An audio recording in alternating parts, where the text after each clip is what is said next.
Ngayong araw guys ay maggamit ulit tayo ng Julian. Papakita natin sa kanila na kahit wala si Joy ay siguradong pati ito ay kanila ring ibaban.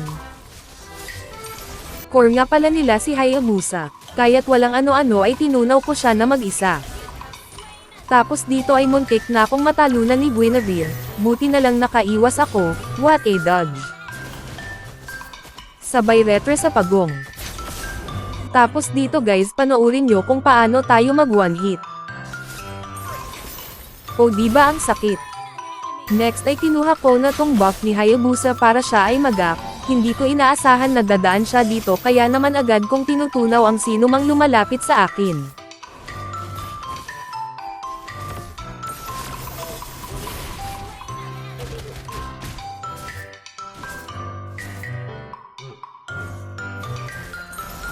O diba ang galing?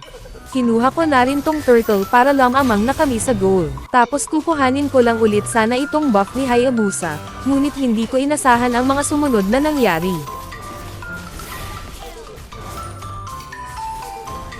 Sa sobrang kulit ng mage ay ganito ang nangyari. Ang kulit kasi. Next ay sinunod ko ulit i-one hit si Guinevere. Grabe talaga.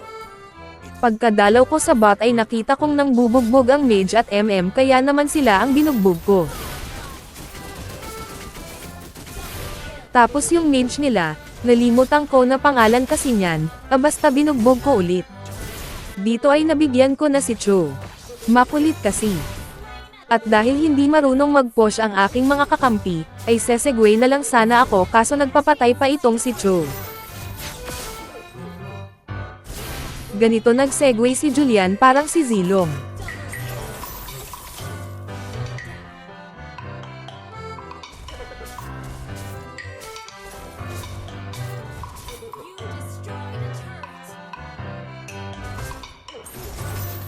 At nung matatapos ko na, humabol patong si Hanabi. Sana may natutunan kayo sa video na to. Maraming salamat sa panunood. Abangan ang susunod na video para kay Joy Joy. Mahalagang paalala, si Joy Joy ay hindi gamot at hindi dapat gamitin pang gamot sa anumang uri ng sakit.